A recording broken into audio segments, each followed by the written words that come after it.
छोटे छोटे स्कूल कॉलेजों से बच्चे निकल रहे हैं कि हमारे यहाँ टीचर नहीं है, हमारे यहाँ लाइट नहीं, हमारे यहाँ पानी नहीं, हमारे यहाँ शौचालय नहीं है। गवर्नमेंट जॉब्स में इंटरव्यू के दौरान 90 से 99% घोटाला होता है। पैसे लेके 25-50 लाख 1-1 करोड़ रुपए की रिश्वत लेकर के फिर भर्ती करते हैं। आंदोलन के नाम पर मैं अराजकता अनार्की का समर्थक नहीं हूँ। मैं तो कोई ऐसा ना हो कि बाबा रामदेव को दोबारा आंदोलन करना पड़े। योग गुरु बाबा रामदेव अपने बयानों के चलते इन दिनों खासा सुर्खियों में हैं। छपाकी मार करके और प्रधानमंत्री की कुर्सी पर बैठ जाओ, ऐसा कभी कोई होता है क्या? देश आपको प्रधानमंत्री बनाता है तो भाई थोड़ा सब्र रखो। बाबा रामदेव के बदलते तेवर और कलेवर को लेकर उन पर सवाल भी उठ रहे हैं। इंटरव्यू के दौरान 90 से 99% घोटाला होता है। 15 अगस्त के बाद अब वो बीजेपी सांसद कंगना रनौत पर भी हमलावर दिखे। बाबा रामदेव इन्हीं बदलते बयानों के चलते खूब चर्चा में हैं। कितने जेनजीज हैं जो अच्छा भी कर रहे हैं, कुछ लोग हुड़दंगा भी कर रहे हैं। एक लड़का एक लड़के के 5-5-10 गर्लफ्रेंड बॉयफ्रेंड भी है। कुछ लोग जो है बीड़ी सिगरेट शराब भी पी रहे हैं। तो हम ये कह रहे हैं जो बुराइयां हैं उनको दूर करो, अच्छाइयों को साथ में लेकर के आगे बढ़ो और एक दूसरे से नफरत कहीं। आखिर बाबा रामदेव को हुआ क्या है, यही सवाल कई दिनों से लोग पूछ रहे हैं। वो सरकार के खिलाफ या सरकार पर इतने हमलावर क्यों हैं? क्यों बाबा रामदेव अपनी अलग राय बनाते हुए दिखाई पड़ रहे हैं? दरअसल एक निजी चैनल के साथ बाबा रामदेव ने बातचीत की और इस दौरान जब उनसे सवाल हुआ कि आप कहते हैं कि जेनजीज से संवाद होना चाहिए और दूसरी तरफ बीजेपी के सांसद उसे गटर छाप जनरेशन कहते हैं, तो इस पर बाबा रामदेव भड़क गए। बाबा रामदेव ने कंगना रनौत को आड़े हाथों लेते हुए कहा कि उनका बचपन कैसा रहा है, उनकी जवानी कैसी रही है, उनके पहले के कारनामे कैसे रहे हैं, उन्हें वो देखना चाहिए। मैं ऐसे लोगों के बारे में बात नहीं करना चाहता। ऐसे किसी भी देश के जवान को गटर बोलना बिगड़े हुए दिमाग की निशानी है। इस पर पार्टी के लोगों को संज्ञान लेना चाहिए।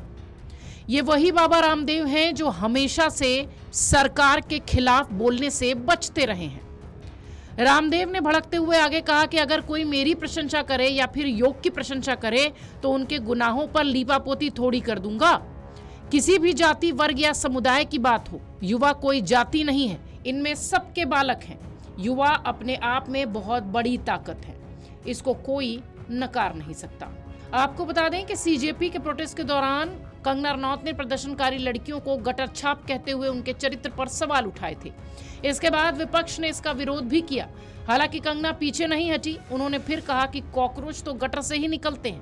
योग गुरु बाबा रामदेव ने धर्मांतरण और धार्मिक भेदभाव से जुड़े मुद्दों पर भी अपनी बात रखी। सा प्रथमा संस्कृति विश्ववारा 1,96,08,127 वर्ष पुरानी हमारी सनातन शाश्वत वैज्ञानिक सार्वभौमिक संस्कृति है। उस सनातन धर्म और संस्कृति में कौन सी ऐसी न्यूनता अल्पता है कि हमको ईसाई बनना पड़े, हमको मुसलमान बनना पड़े?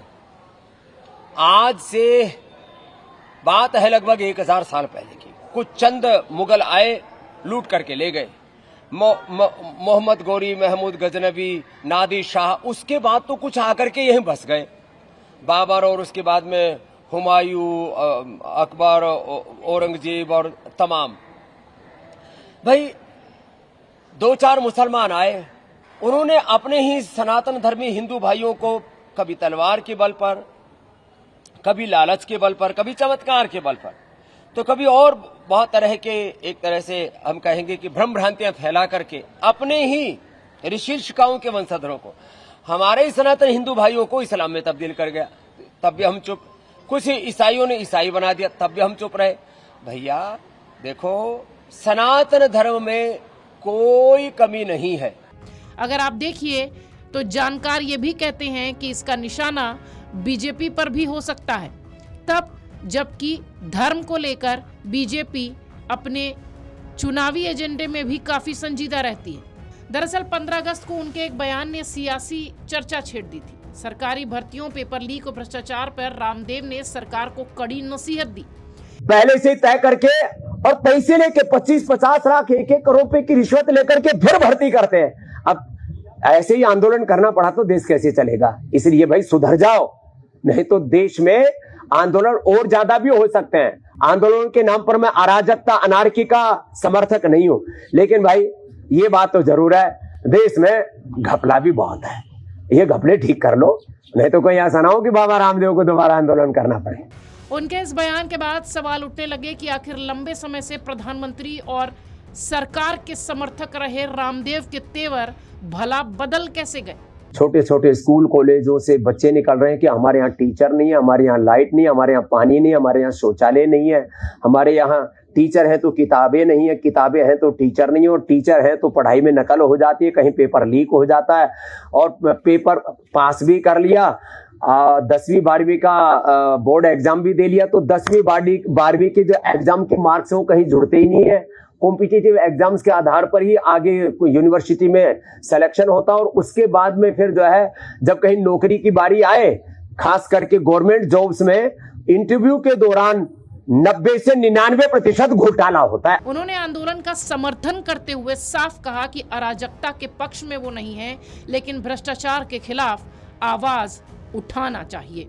आंदोलन के नाम पर मैं अराजकता अनार्की का समर्थक नहीं हूं, लेकिन भाई ये बात तो जरूर है, देश में घपला भी बहुत है, ये घपले ठीक कर लो, नहीं तो कोई ऐसा ना हो कि बाबा रामदेव को दोबारा आंदोलन करना पड़े। रामदेव का सबसे चर्चित बयान ये रहा कि उन्होंने कहा कि घपले ठीक कर लो, नहीं तो दोबारा आंदोलन करना पड़ सकता है। देश में घपला भी बहुत है, ये घपले ठीक कर लो, नहीं तो कोई ऐसा ना हो कि बाबा रामदेव को दोबारा आंदोलन करना पड़े। उनका ये बयान सोशल मीडिया पर खूब चर्चा का विषय बना था। तभी उन्होंने कंगना रनौत पर बयान दे दिया, जिसके बाद चर्चा इस बात की तेज हो गई कि आखिर बदले बदले से क्यों नजर आते हैं बाबा रामदेव। वैसे देखिए तो बाबा रामदेव का राजनीतिक रुख इसलिए भी चर्चा में है क्योंकि 2014 के लोकसभा चुनाव से पहले वो तत्कालीन यूपीए सरकार के खिलाफ भ्रष्टाचार और काले धन के मुद्दे पर बेहद मुखर थे। उस दौर में उन्होंने आंदोलन भी किए थे और प्रधानमंत्री नरेंद्र मोदी के समर्थन में खुलकर सामने आए थे। इसी वजह से उनका मौजूदा बयान उनके पुराने राजनीतिक रुख से जोड़कर देखा जा रहा है।